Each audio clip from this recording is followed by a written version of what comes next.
दीदी सतीश की शादी में आप सबको देने के लिए साड़ियाँ कहाँ से खरीदी थी? अरे क्यों पूछ रही है? मैंने बोला ना सही टाइम आने पे मैं खुद तुझको लेकर चलूंगी। तू क्यों इतना लबर लबर करती है? दीदी मैं तो बस पूछ रही थी, अगर आप बता देती तो सही रहता। रेट में क्या रखा है नलिनी? वैसे भी मेरा एक ही बेटा था, उसकी शादी कर दी मैंने। अब मुझे क्या ही करना है? तेरे बेटे की शादी में मैं भी तो कुछ खर्च करूंगी ना। तू बस बता देना कहाँ घट रहा है, फिर देखना हर जगह तू मुझे ही पाएगी। इसमें तो कोई शक ही नहीं है दीदी, मैंने देखा है आपको। आप ईशी को कितना मानती हो, एकदम अपने बच्चे की तरह रखती हो। अरे इतना तो मैं भी अपनी बच्ची को नहीं पूछती जितना आपने पूछा है। तो फिर? अरे मानती नहीं, ईशी मेरी भी बेटी है। हाँ दीदी, लेकिन आप बता देती कहाँ से साड़ियाँ लेनी है तो सही रहता। वो क्या है ना, मैं अलग अलग जगह के रेट्स पता कर रही हूँ। मेरी बहन ने भी एक स्टोर का नाम बताया है, कह रही थी बहुत अच्छी अच्छी साड़ियाँ मिलती है वहाँ। ओहो, तो अंदर ही अंदर ये खिचड़ी पक रही है। नलिनी तो बता देती मुझे, मैं एक ही बार में सारी जिम्मेदारी से मुक्त हो जाती। अरे नहीं नहीं दीदी, आप गलत समझ रही हैं। अरे नहीं, सब सही समझ रही हूँ। जब तुम्हें अपनी बहन के बताए हुए साड़ी वाले के पास से साड़ी लेनी थी तो मुझे बता देती, मैं तुम्हें फोर्स थोड़ी ना करती। अरे भाभी, मैंने अभी तय नहीं किया है, मैं बस सोच रही थी। देखो नलिनी, तुम बैठ के सोच लो, मैं कहीं भागी नहीं जा रही। अरे भाभी बता दीजिए अब। नहीं नलिनी, मैं बता देती, सच में बता देती, लेकिन अब नहीं बताऊंगी। तुम्हें पता है नलिनी, मुझे ना किसी का कंपैरिजन बिल्कुल पसंद नहीं है, और अगर तुम ये करोगी तो चुन लो। क्या? किसे चुनूं दीदी? देखो, चुनाव तो करना पड़ेगा नलिनी। अगर अपनी बहन के साथ साड़ी लेने जाना है तो शौक से जाओ, लेकिन फिर मेरे पास मत आना, इतना कह देती हूँ। ठीक है दीदी, मैं भला आपको कैसे नहीं चुनूंगी, आप मेरे घर की है और आपको पता भी तो है, जानकारी है, आपकी अपने बेटी की शादी है। ठीक है दीदी, आप बता दीजिएगा। ठीक है, अभी मैं थोड़ा आराम करने जा रही हूँ। तो दीदी मैं गेट बंद कर देती हूँ। दीदी के नखरे तो देखो, जैसे माउंट आबू की ऊंचाई। बाप रे, कैसे ये शादी बीतेगी भगवान ही मालिक है। शादी को अब 4-5 दिन ही बचे थे। नलिनी सुषमा के घर आती है। गोलू, ए गोलू, कहाँ है? जरा इधर तो आ। हाँ बड़ी माँ, आइए आइए। अरे मैं तो आ गई, वरना तुम लोगों का तो ध्यान ही नहीं था कि घर में कोई बड़ा भी है। शादी के लिए उनसे भी कोई राय लेनी चाहिए, क्यों?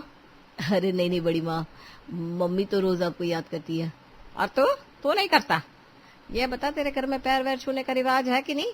बड़ी माँ कर रहा है, और पैर तो छोड़ो, नमस्ते हाय हेलो कुछ नहीं। अरे प्रणाम बड़ी माँ, वो आपने एकदम से बुला लिया ना तो समझ में नहीं आया कुछ। समझ में नहीं आया, सब पता है मुझे। गर्लफ्रेंड की माँ के पैरों को धो के पी जाओगे हैं, लेकिन बड़ी माँ के पैर थोड़ी ना छुओगे। ये बता, तेरी माँ कहाँ है? बड़ी माँ, मम्मी तो भी नहीं है, पता नहीं कहाँ चली गई। आप ऐसा करो ना, एक बार रूम में जाकर देख लो, अंदर ही मिल जाएगी आपको। अंदर तो मिल ही जाएगी, तुझसे पूछा इसीलिए था कि यहाँ बुला कर ले आओ उसे। तुम लोग बिना किसी लायक नहीं हो, और मेरी तो कोई इज्जत ही नहीं है इस घर में। ऐसा लगता है जैसे कोई पड़ोसन हूं मैं। अरे नलिनी, कहाँ है भाई? तू कहाँ छुपी बैठी है? अरे दीदी आप आइए आइए। अरे भाई, बेटी की शादी है 4-5 दिन में, तुझे कोई चिंता विंता है कि नहीं? क्या मतलब दीदी, मैं समझी नहीं। अरे रिश्तेदारों को नाराज करेगी क्या? साड़ी लेने नहीं चलना? दीदी बुरा मत मानिएगा, लेकिन मैं साड़ी ले आई। वो मैंने बताया था ना आपको, मेरी बहन बता रही थी एक स्टोर का नाम, तो अगले दिन वो आई थी चलने के लिए, मैं मना नहीं कर पाई दीदी, तो ले आई। और आपको बताओ दीदी, इतनी रिजनेबल प्राइस में साड़ियाँ मिली है, बता नहीं सकती आपको। तो अब बता भी मत मुझे। अरे तू साड़ी ले आई और मुझे बताना भी जरूरी नहीं समझा? इससे बड़ी बेइज्जती क्या होगी मेरी? क्या दीदी, इसमें बेइज्जती कैसी? क्या हुआ माँ, क्या बात हो गई? पूछ अपनी माँ से। जा रही हूँ मैं, कोई इज्जत ही नहीं है इस घर में। अरे बड़ी माँ, कहाँ? बैठो बैठो आप यहाँ पर, क्या बात हो गई बताओ तो। ये तेरी माँ बोली थी मेरे साथ साड़ी लेने चलेगी तेरी शादी में आने वाले लोगों को देने के लिए, और अपनी बहन के साथ जाकर ले आई, और अब बता रही है। बताओ बुरा लगेगा कि नहीं लगेगा? मम्मी आप भी ना, आपको तो पता है ना बड़ी माँ के बारे में। क्या क्या पता है? हाँ, कुछ नहीं बड़ी माँ, अच्छा छोड़िए, जो हो गया सो हो गया। अब आप यहीं रुकिए, शादी में खूब एंजॉय करेंगे, साथ में धमाल मचा देंगे। मैं तो आपके साथ डांस करने के लिए बहुत एक्साइटेड हूँ। पगली, चलो किसी को तो मेरी वैल्यू है, सिर्फ तेरे कहने पर रुक रही हूँ मैं। हाँ, शादी की तैयारियां हो रही है, रात में डांस होता है। अरे इसी गाना लगा, अब जरा डांस वांस भी करो सारे। वाह बड़ी माँ, ये हुई ना बात। एक आप ही तो हो जिसकी वजह से समा बंदा है। रुकिए अभी गाना लगाती हूँ मैं। गाना लगता है ऐसे भी डांस करते हैं। तभी ईशी की मौसी नंदिता उसे पकड़कर कहती है, अरे ईशी, मौसी के साथ डांस कर, वैसे भी गुड़िया मेरी कुछ दिन में चली जाएगी। ऐसा कर बेटा जैसे माँ कर रही है। क्या मौसी, आप भी ना, मस्त सब लोग एंजॉय कर रहे हैं और आप है कि संची हो रही है। ऐसा ही होता है बेटा, बेटियों की शादी में कभी भी आंसू आ जाते हैं। अब नो मोर आंसू, ओनली डांस। डांस करिए ना, ये।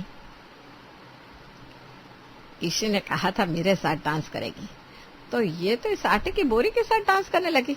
सच में किसी को मेरी कोई परवाह नहीं है, मुझे यहाँ आना ही नहीं चाहिए था। सब खाना खा रहे थे, लेकिन सुषमा खाना नहीं खाती। वो एक कोने में मुंह बनाकर बैठी हुई थी। तब नितिन की उस पर नजर पड़ती है। भाभी आप यहाँ क्यों बैठी है, आप खाना नहीं खा रही? 5 दिन खाना नहीं खाऊंगी तो मर थोड़ी ना जाऊंगी। नहीं खाना मुझे। बड़ा आया पूछने वाला। अरे किसी ने खाना दिया कि मैं खाना खाऊं? क्या भाभी, आप भी बुफे सिस्टम है, निकालिए और खाइए। आप तो जान देना शादी के घर में इतना ध्यान नहीं होता है। अरे चल चल, मुझे मत बता। मैंने भी सतीश की शादी की है, सबके हाथ में खाने की थाली पहुंचाई है मैंने। तुम लोगों को क्या पता, तुम जैसी लोग। भाभी आप भी नाचे, ठीक है आप यहीं बैठिए, मैं आपके लिए लेकर आता हूँ खाना। नहीं नहीं, क्यों तकलीफ ले रहा है? मैं कह रही हूँ ना, मर नहीं जाऊंगी मैं, बस थोड़ा वजन कम होगा और क्या। बस ना भाभी, ला रहा हूँ ना मैं। आपके लिए पान का भी बंदोबस्त किया है मैंने, खास आपके लिए।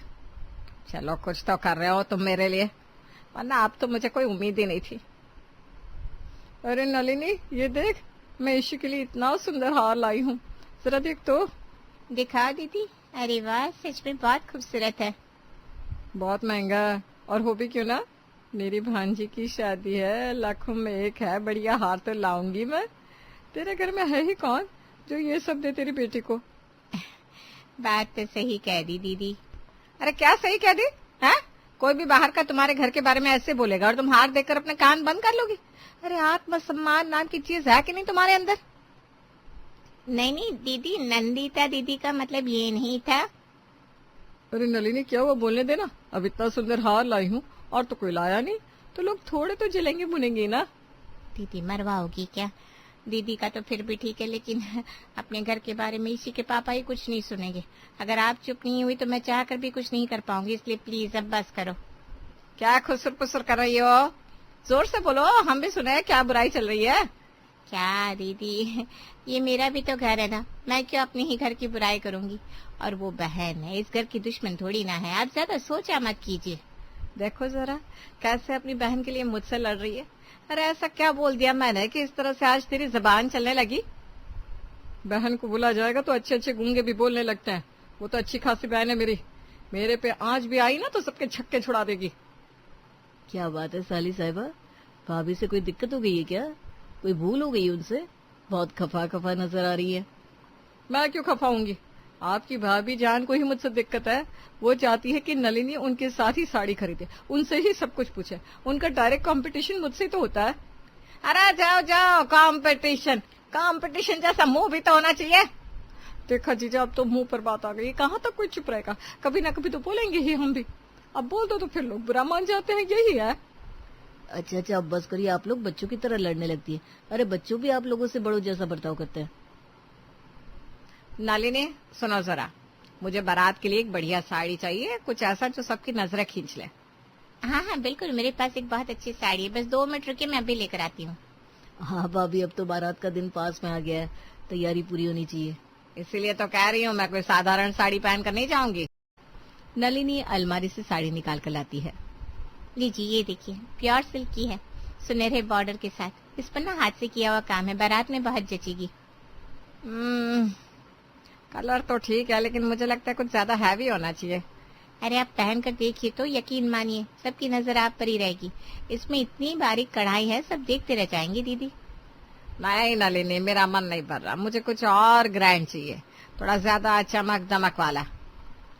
लेकिन ये तो हमारी फैमिली की सबसे महंगी साड़ियों में से है, और आपकी रंग रूप पर ये बहुत फबेगी। अरे मुझे पता है, लेकिन पता नहीं क्यों मन नहीं मान रहा। भाभी अगर आपको ये पसंद नहीं आ रही तो परेशान मत होइए, आप मेरे साथ चलिए, मैं आपको शहर की सबसे बढ़िया साड़ी दिलवाऊंगा। सच नितिन, तुम मुझे ले चलोगे? इतना कब से ध्यान देने लगे मुझ पर? लगता है मेरे बोलने का असर है। वैसे सच सच बताओ, लेकर चलोगे या सिर्फ बोल रहे हो? अरे भाभी, वादा है मेरा, आप जितनी चाहे साड़ियाँ देखना, जो पसंद आए वो लेना। अच्छा ठीक है, जाओ दोनों, लेकिन वापस आकर मुझे दिखाना जरूर कि आपने क्या चुना। अरे जरूर दिखाऊंगी। वैसे नलिनी, तुम बुरा तो नहीं मान रही कि मैंने तुम्हारी साड़ी नहीं ली? अरे नहीं नहीं, आप ऐसा क्यों सोच रही हैं? मुझे तो खुशी है कि आपको अपने मन की चीज मिले। आखिर बारात का दिन है, आपका मन भी तो खुश होना चाहिए ना। बस भाभी, अब ये सोच लीजिए कि हम दोनों मॉल में जा रहे हैं और वहाँ की सबसे महंगी शॉप में घुसेंगे। वाह, मजा आ जाएगा। वैसे नितिन, तुम ना बड़े समझदार हो। अच्छा, साड़ी का सही चुनाव करना आता है ना तुमको? भाभी, आप भूल रही है, मैं बहनों का भाई हूँ, माँ का बेटा हूँ। घर की औरतों के साथ खरीदारी में बचपन से ट्रेनिंग ली है। हाँ, ये सही कह रहे हैं। नितिन जी को कलर कॉम्बिनेशन और फैब्रिक की अच्छी नॉलेज है। अच्छा, तो फिर मैं निश्चिंत हूँ। चलो नितिन, समय बर्बाद मत करो। वैसे भी शादी का घर है, बहुत काम है, फिर मुझे पार्लर पे जाना है। बस 5 मिनट पे तैयार हो जाइए, फिर निकलते हैं। और सुनिए, ज्यादा महंगा मत ले आइए, शादी का सीजन है, दुकान वाले बहुत लूटते हैं। क्यों ना लूं महंगा? और इशी, मेरी भी तो कुछ लगती है कि नहीं? हम तो सबसे महंगी वाली साड़ी लेंगे भाई। हाँ, और मैं भी भाभी के साथ हूँ। रेट गए तो मैं जवाब दे दूंगा। ठीक है, तो जाओ और अपने लिए एकदम रानी जैसी साड़ी लेकर आओ। जी, रानी जैसी साड़ी लाएंगे देवरानी जी। आपको कुछ चाहिए तो बताइए रानी साहबा। दीदी, आप तो मजाक बना रही हो। जाइए जाइए आप। जा रही हो भाई? घर का हॉल, सब लोग शादी की शगुन की बातें कर रहे थे तब। नितिन, जरा इधर आना। हाँ भाभी, कहिए क्या हुआ? ये देखो नितिन, सबके सामने बोल नहीं रही हूँ, लेकिन अंदर से मेरा मन बहुत दुखी है। क्यों भाभी? तुमने देखा ना, नंदिता को कितना सारा शगुन मिला और मुझे बस इतना सा। मैं घर की बड़ी हूँ तो मुझे ज्यादा मिलना चाहिए ना। अरे भाभी, ऐसी बातें मत सोचो, सबको बराबर ही मिला है, अब गलत मत समझिए। बस बस, मुझे बहलाने की कोशिश मत करो। मैंने अपनी आंखों से गिना है, उसके लिफाफे में हजारों ज्यादा थे, और अगर बराबर भी दिए होते ना तो मैं बड़ी हूँ, मुझे ज्यादा देना चाहिए। इतना मान तो रख ही लेते, लेकिन नहीं, बेइज्जती कर दी मेरी। भाभी, आप तो घर की है, आपको तो कभी भी शगुन दे सकते हैं। नितिन, तुम मुझे समझ नहीं रहे हो। जब से मैं इस घर में आई हूँ, मुझे हमेशा कमतर समझा गया। क्या मैं उतनी कीमती नहीं हूँ जितनी नंदिता है? भाभी, आप तो हमारे लिए सबसे। नहीं नितिन, अभी मत बोलना। मैं तुम्हारे लिए सच में खास होती तो तुम आज मेरे साथ खड़े होते। और सबको कहते सुषमा का भी शगुन बराबर होना चाहिए। भाभी, आप मुझे ऐसे उलझन में मत डालिए, घर में फिजूल का झगड़ा हो जाएगा। ओहो, तो तुम चाहते हो कि मैं चुप रहूं ताकि घर में शांति बनी रहे, और मेरा मन दुखी होता रहा है। अरे नहीं भाभी, मेरा वो मतलब नहीं था। नितिन, तुम हमेशा कहते हो मैं तुम्हारी सगी बहन जैसी हूँ, तो क्या एक भाई अपनी बहन का हक नहीं दिला सकता? भाभी, अगर तुमने कुछ नहीं किया तो मैं समझ जाऊंगी कि ये रिश्ता बस दिखावे का है, और शायद फिर मैं भी इस घर में उतना मन न लगाऊं जितना अब तक लगा रही थी। ठीक है भाभी, आप शांत रहो, मैं देखता हूँ, लेकिन आप वादा करो, घर में किसी से कुछ नहीं कहोगी, मैं खुद बात करूंगा। वादा? लेकिन देखना नितिन, अगर ये बात हल नहीं हुई तो। अरे हो जाएगी भाभी, आप मुझ पर छोड़ दो। अच्छा, मुझे पता था तुम ही हो जो मेरा साथ दोगे। आप भी ना हर बार मुझे इमोशनल ब्लैकमेल कर देती हो। तो फिर जल्दी करो ना, ताकि अगली बार मुझे भी वैसा ही शगुन मिले जैसा नंदिता को मिला है। नितिन, देखो ना, कोई मुझे स्टेज पर बुलाने भी नहीं आया। अरे भाभी, सब लोग इधर उधर व्यस्त हैं, आप चाहे तो खुद भी चली जाइए। और भाभी, आप तो घर की बड़ी बहू है, ये बुआ और फूफा की तरह मुंह फुला के क्यों बैठ जाती हैं? खुश रहिए ना, आपके देवर की बेटी की शादी है, उसे आशीर्वाद दीजिए, उसके लिए मंगल कामनाएं कीजिए। जाइए, स्टेज पर जाइए भाभी। खुद क्यों जाओ? क्या मैं कोई मेहमान हूँ? घर की बहू हूँ मैं, मुझे तो सम्मान से बुलाना चाहिए था। भाभी, शायद सबको लगा कि आप पहले से जानती होंगी कि आपको आना है। नंदिता को 4 लोग आकर बुला गए और मुझे किसी ने नहीं पूछा। यह फर्क क्यों? अरे भाभी, अब छोटी छोटी बातें दिल पर मत लीजिए ना। दिल पर कैसे ना लूं नितिन, लोग देख रहे हैं, सोचेंगे मुझे यहाँ कोई अहमियत ही नहीं है। अच्छा चलिए, मैं आपको लेकर चलता हूँ। अरे आप जाने का क्या फायदा, सबने देख लिया कि मुझे बुलाया नहीं गया, मेरी इज्जत तो वैसे ही कम हो गई। भाभी, आप तो ऐसे नाराज हो रही है जैसे बारात में आपको जयमाला पहनानी थी। हाँ, तो क्या गलत कह रही हूँ? कम से कम स्टेज पर खड़े होने का तो हक है ना मेरा। ठीक है, चलिए मैं अभी आपको स्टेज पर ले जाता हूँ और सबको बता देता हूँ कि मेरी भाभी के बिना जयमाला अधूरी है। अच्छा, लेकिन याद रखना मैं इस बात को भूलूंगी नहीं। विदाई का माहौल, सबकी आंखों में आंसू। ईशी आगे बढ़कर सुषमा के पास आती है। पायला को बुआ जी। अरे मैं बुआ नहीं हूँ तेरी, मैं तेरी ताई हूँ। नहीं नहीं, मेरे लिए तो आप बुआ ही हो। अरे पर मैं तेरी ताई हूँ। हाँ पता है, बस मुंह से निकल गया। क्या करूं, आपने पूरी शादी में बुआ का रोल निभाया है ना। शादी में बुआ की कमी आप ही ने तो पूरी की थी, इसलिए मेरे दिल में आप बुआ ही हैं। अच्छा, ताई से मजाक करती है। विदाई है तेरी, नहीं तो अब भी बताती तुझे। अरे भाभी देखो तो, ये तो आपकी तारीफ कर रही है। शादी में आपने जो प्यार और जिम्मेदारी निभाई उसी के लिए तो कह रही है।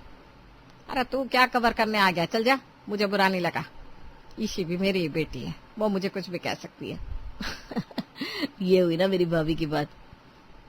ताई सच में आपके बिना शादी का मजा आधा रह जाता। अच्छा ठीक है, खुश रहना बेटा। यही तो चाहिए। चलिए भाभी, अब ईशी को हंसते हुए विदा कीजिए। क्यों नहीं, खुश है मेरा बच्चा। और तेरा गिफ्ट ना गाड़ी में रखवा दिया है, जा अपने ससुराल को रोशन कर बेटा। पम्मी गुजराती परिवार की नई नवेली बहू बनकर घर में प्रवेश करती है। पम्मी की सास फाल्गुनी अपने बहू बेटी की आरती उतारते हुए कहती है, ए नजर ना लगे मेरे बच्चों को, भगवान सदा तुम पर अपना आशीर्वाद बनाए रखे हो। पम्मी और उसका पति धवल दोनों फाल्गुनी के पैर छू के आशीर्वाद लेते हैं और घर में प्रवेश करते हैं।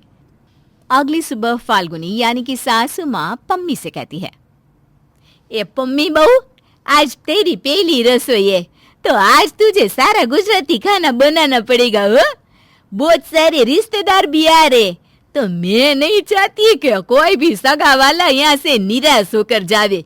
जो भी बनाएगी सब गुजराती बनाना हो।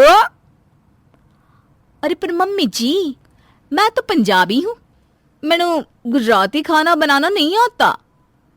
अब तू पंजाबी है तो इसमें मेरी गलती क्या है? मेरे रिश्तेदार तो गुजराती खाना ही कहेंगे ना। और वैसे भी गुजराती परिवार की बहू बनना तेरा फैसला था। गुजराती परिवार को कैसे खुश करेगी अब ये तेरे ऊपर है। मुझे कोई शिकायत नहीं चाहिए, समझ गई ना? अरे पर मम्मी जी सुनो तो। फाल्गुनी अपनी बात पम्मी को सुनाकर वहां से चली जाती है। पम्मी बहुत परेशान हो जाती है क्योंकि उसे तो गुजराती खाना बनाना आता ही नहीं। वो किचन में जाती है और अपनी मम्मी को फोन करती है। परेशान होकर अपनी मम्मी को सारी बात बताती है। तभी उसकी मम्मी कहती है, बेटा जी तुसे टेंशन ना लो, मैं हूं ना। ओ मम्मी की गल कर रहे हो, तुसी भी टेंशन से सर फटा जा रहा है मेरा। अरे तू एक काम कर पुत्र जी, अपनी सास और रिश्तेदार नू पंजाबी स्पेशल डिश बनाकर खिला दे। अच्छे अच्छे उंगलियां चाटते रह जाते हैं, फिर यह गुजराती क्या चीज है। अरे मम्मी जी कुछ गड़बड़ हुई तो? अरे ना पुत्र जी, मानो अपने पुत्र पर पूरा भरोसा है, वो सबका दिल जीत लेगी। ठीक है मम्मी जी। ऐसे ही सभी रिश्तेदार फाल्गुनी के घर आना शुरू कर देते हैं। तभी फाल्गुनी पम्मी को आवाज लगाते हुए कहती है, ओ बहू, सभी लोग आ चुके हैं। हाँ, खाना तो लगा देना जरा। पम्मी सभी के लिए खाना बनाकर लाती है और टेबल पर सर्व करती है। खाना देखकर फाल्गुनी का पारा हाई हो जाता है, मगर वो रिश्तेदारों के सामने पम्मी को कुछ नहीं कहती।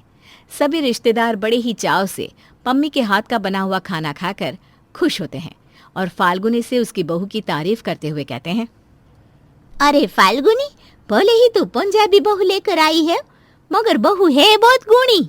गुजराती डिश खा खा कर तो हम सबका मन ही भर गया था, पर आज तो मजा ही आ गया। अरे जब हमारी फाल्गुनी इतनी गुणी है तो बहू कहाँ से पीछे होगी। सभी रिश्तेदार पम्मी की तारीफ करने के बाद उसको शगुन देकर जाते हैं। फाल्गुनी को मन ही मन अच्छा लगता है। ऐसे ही कुछ दिन बीत जाते हैं और एक दिन पम्मी बहुत ही सुंदर सा टाइट फिट सूट पहनकर मार्केट जा रही होती है। तभी फाल्गुनी अपनी बहू से कहती है, ए बहू, अब तू हमारे गुजराती परिवार की बहू है, तो हमारे तौर तरीके से रहा करना। हमारे गुजराती में सूट नहीं साड़ी पहनी जाती है, तो भी साड़ी ही पहना करो। हाँ, अरे मम्मी जी, क्या गुजराती क्या पंजाबी है तो सब इंसान ना। और मम्मी जी, मैं न साड़ी में कंफर्टेबल फील नहीं करती। अरे धीरे धीरे सब हो जाता है कंफर्टेबल, तू कोशिश तो कर। वो सब तो ठीक है मम्मी जी, पर आप अपनी सोच तो बदलिए। ये क्या पंजाबी क्या गुजराती। मुझे मत सिखा, समझी? मैं तो अपने घर गुजराती बहू ही लाती जो मेरे तौर तरीके रीत रिवाज समझती, मगर ये मेरा डफोड़ बेटा धवल जिसको तो पंजाबन पसंद आ गई।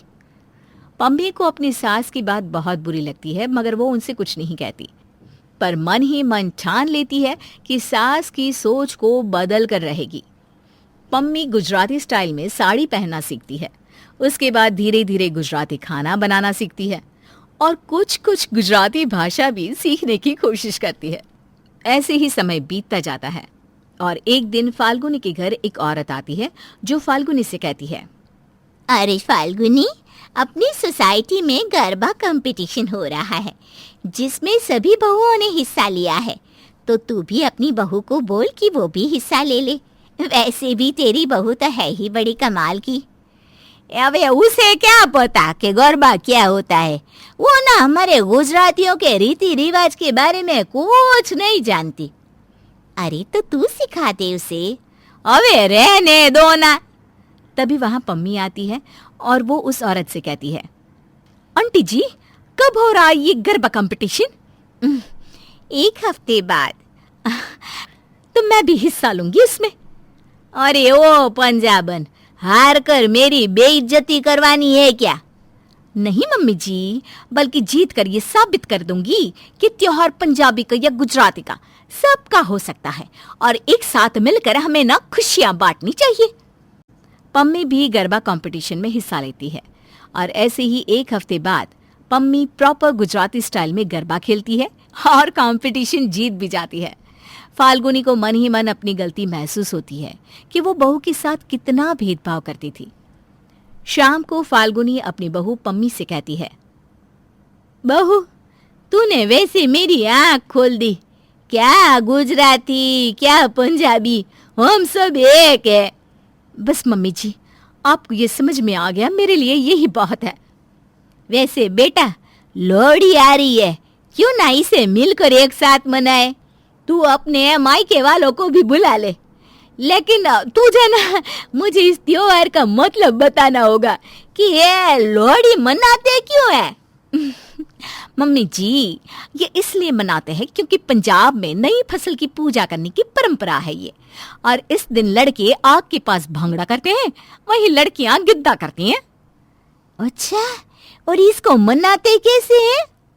लोहड़ी के दिन आग में तिल, गुड़, गज्जक, रेवड़ी, मूंगफली चढ़ाई जाती है। इस दिन अग्नि के चारों ओर नवविवाहित जोड़ा आहुति देते हुए चक्कर लगाकर अपनी सुखी वैवाहिक जीवन की प्रार्थना करते हैं। ये वाह वाह वाह वाह, बहुत मजा आएगा। फिर तो हम सब एक साथ नाचेंगे गाएंगे, और ये होगी तेरी गुजराती सास के साथ पहली लोहड़ी। जी मम्मी जी। दोनों सास बहू मिलकर लोहड़ी की शॉपिंग शुरू कर देती हैं।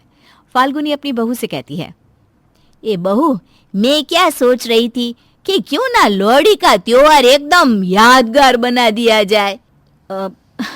मतलब?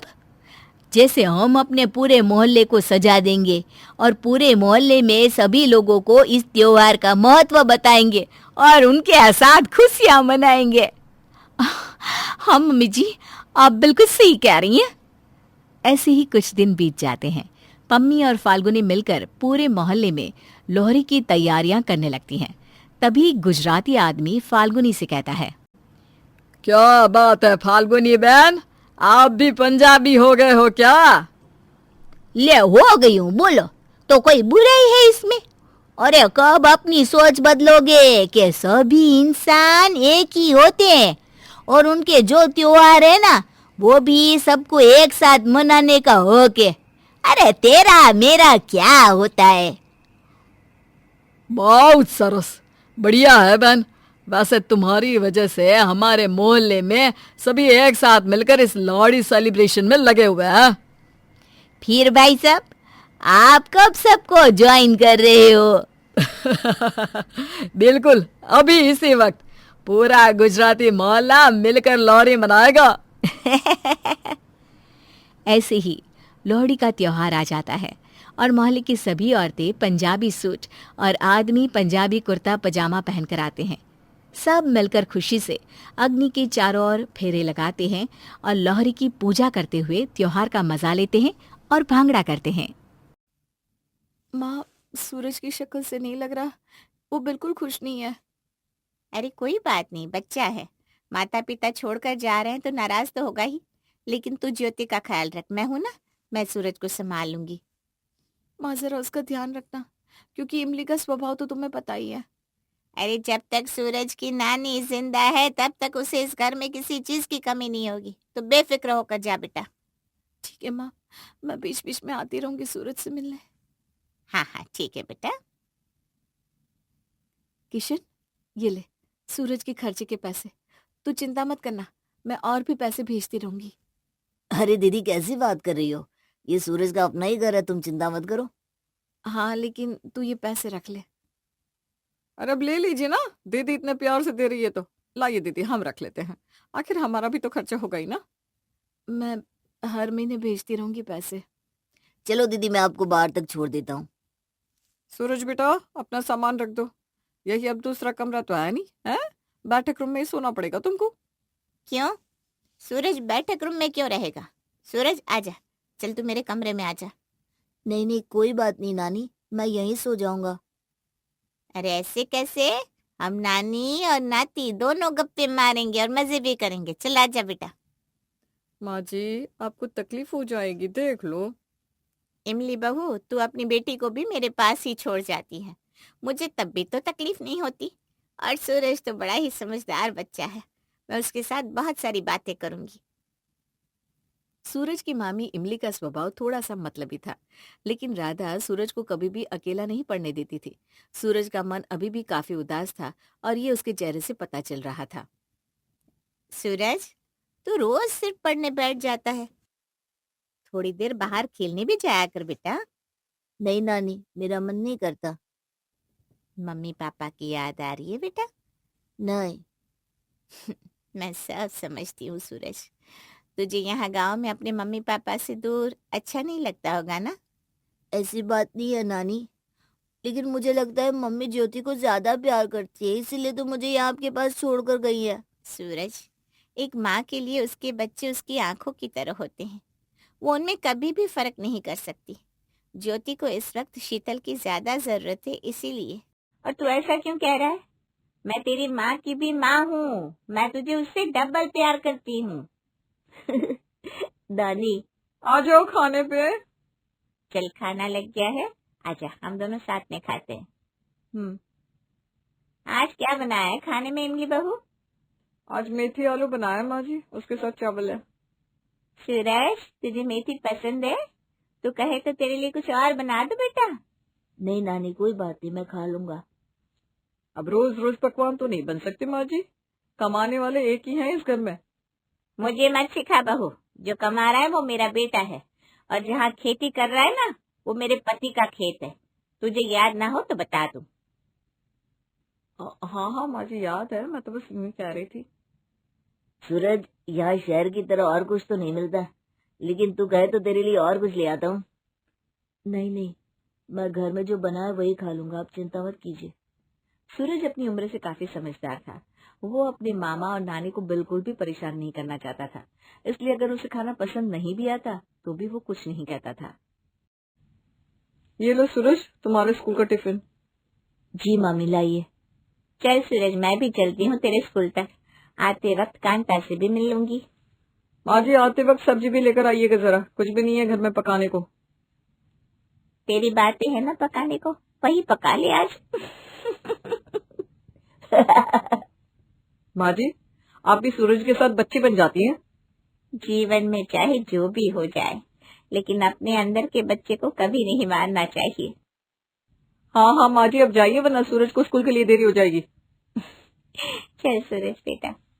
राधा सूरज का टिफिन चेक करती है और देखती है कि उसमें सब्जी रोटी ही थी। उसे पता था कि सूरज जब से यहाँ आया था तब से बेमन से खाना खा रहा था, लेकिन किसी को तकलीफ ना हो इसलिए कुछ कह नहीं रहा था बस। सूरज, अगर तुझे कुछ चाहिए तो तू मुझे बता सकता है बेटा। नहीं नानी, मुझे कुछ नहीं चाहिए। आपके साथ मुझे बहुत मजा आ रहा है यहाँ, सच में। कितना समझदार है मेरा बच्चा। लेकिन मैं जानती हूँ कि इमली की बातें कभी कभी तुझे चुभती होगी, है ना? और वो जो खाना बनाती है वो भी कुछ खास नहीं होता। नहीं नानी, ऐसी कोई बात नहीं है। अगर कुछ कहती भी है तो आप उन्हें कहाँ कुछ कहने देती है। आप हमेशा ही मेरी तरफ होती है। मेरे होते हुए मेरे सूरज को कोई कुछ नहीं कह सकता। लेकिन बस यही अफसोस है कि तू यहाँ कुछ अच्छा खा नहीं रहा है बेटा। नानी आप चिंता मत करिए, मैं बिल्कुल ठीक हूँ। ठीक है, चल तू स्कूल जा, मैं कांता के पास से होकर आती हूँ। जी नानी।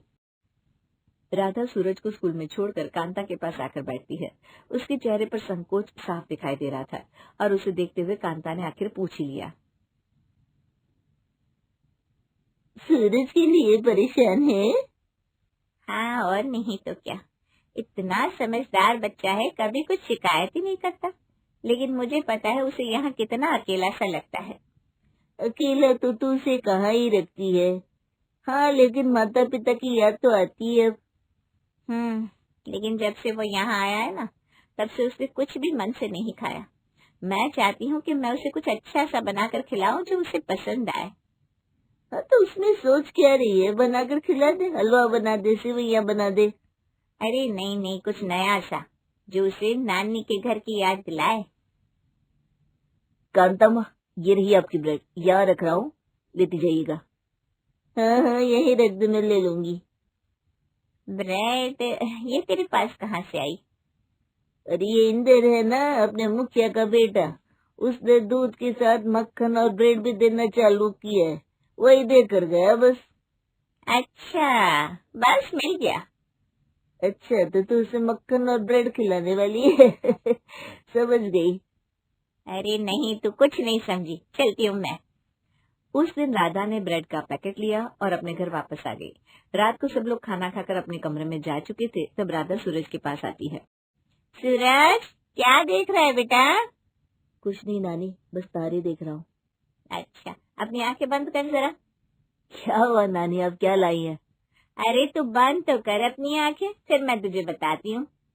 ठीक है, लो बंद कर दी आंखें। ये देख मैंने तेरे लिए क्या बनाया है, जरा खा कर देख। सूरज जैसे ही पहला निवाला लेता है वैसे ही उसके चेहरे पर एक प्यारी सी मुस्कान थी जो इतने दिनों में पहली बार आई थी, और वो थी उसकी नानी के बनाए ब्रेड और चीनी का कमाल। नानी ये तो बहुत टेस्टी है। हाय, तेरे चेहरे पर ये मुस्कान देखने के लिए तरस गई थी मेरे बच्चे। तुझे पसंद आई ना ब्रेड मलाई चीनी? पसंद नहीं, बहुत पसंद आई नानी, और उसके साथ आपका जो प्यार है ना वो भी इस पे झलक रहा है। ये नानी तो तुझे खुश देखकर ही 7वें आसमान पर पहुंच गई है बेटा। सूरज, जीवन में आगे और भी मुश्किलें आएंगी बेटा, लेकिन तू ना बिल्कुल इस ब्रेड मलाई चीनी की तरह रहना। इसकी तरह? मैं कुछ समझा नहीं नानी। देख, ब्रेड सूखी होती है, फिर भी उसमें थोड़ी सी मलाई मिल जाए तो नरम बन जाती है। चीनी सख्त होती है, फिर भी गीली मलाई के साथ मिलकर मीठा बना देती है। इसी तरह जिंदगी में सूखा, गीला, सख्त ऐसे बहुत सारे अनुभव हमें होते हैं, लेकिन हमें सबके साथ मिलकर एक मीठी सी मुस्कान के साथ जीना चाहिए। तू जब मुरझाया रहता है तो तेरे आसपास वाले लोग जो तुझसे प्यार करते हैं वो भी उदास हो जाते हैं, पता है बेटा? जी नानी, मैं समझ गया कि हमें इस ब्रेड मलाई और चीनी की तरह हमेशा ही मिठास घोलते रहना चाहिए। ये हुई ना मेरे सूरज वाली बात। ले अब ये खा ले। नानी एक और मिलेगा, ब्रेड मलाई और चीनी। अभी लाती हूँ। ब्रेड, मलाई और चीनी सूरज की जिंदगी में एक नई किरण लेकर आ गई थी। उस दिन के बाद जब जब वो उदास महसूस करता था तब तब उसकी नानी उसे ब्रेड, मलाई और चीनी खिलाकर उसे हंसा देती। 3 साल बाद। नानी मुझे आपकी बहुत याद आएगी, आप भी हमारे साथ चलिए ना। अरे पगले, तुझसे ज्यादा तो मैं तुझे याद करूंगी। तू ही तो एक था जिससे मेरा मन बहला रहता था। जब मैं सूरज को यहाँ छोड़कर गई थी तब मुझे लगा था कि वो यहाँ बिल्कुल खुश नहीं रहेगा, लेकिन आज जब मैं उसे यहाँ से ले जा रही हूँ तब लग रहा है कि वो यहाँ अब से बहुत जुड़ गया है। माँ, सूरज के साथ रहते रहते मैं भूल गई थी कि इसे एक दिन जाना भी है, और आज जब इसके जाने का वक्त आया तब मुंह में ये मन फंस रहा है। माँ हम आते रहेंगे आपसे मिलने, ठीक है सूरज? हाँ सूरज, अब तू शहर जाकर अच्छे से पढ़ाई करना, हाँ? और मेरी बात याद है ना? हाँ, कि ब्रेड मलाई और चीनी की तरह बने रहो। शाबाश, ये ले, ये मैंने तेरे रास्ते के लिए बना कर रखे हैं। सूरज शीतल और अपने पिता के साथ शहर वापस आ जाता है, लेकिन उसकी नानी की ब्रेड मलाई और चीनी हमेशा ही उसके साथ रही।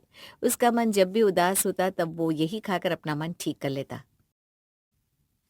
माँ, इस बार हम छुट्टियों में नानी के पास चलेंगे, बहुत वक्त हो गया ना उनसे मिले हुए। हाँ, मैं भी यही सोच रही थी कि उनसे मिलकर आते हैं। इस बार मैं उनके लिए ब्रेड मलाई और चीनी बना कर लेकर चलूंगा। ठीक है, तो फिर एक काम करते हैं, 2 दिन के बाद ही चलते हैं। सूरज राधा से मिलने के लिए काफी उत्सुक था। आज वो खुद अपने हाथों से उसके लिए ब्रेड मलाई और चीनी बनाकर लेकर आया था, लेकिन उसे क्या पता था कि वो राधा को ये दे ही नहीं पाएगा। तूने मुझे बताया क्यों नहीं किशन? माँ ने मना किया था, कह रही थी सूरज की परीक्षा होगी तो वो अच्छे से दे नहीं पाएगा, ये खबर सुनेगा तो। हम आखिरी बार उन्हें देख भी नहीं पाए। नानी उठिए ना, देखिए मैं आज आपके लिए ब्रेड मलाई और चीनी लाया हूँ। उन्होंने भी आज तुम्हारे लिए ब्रेड मंगवाई थी, लेकिन वो बनाने से पहले ही।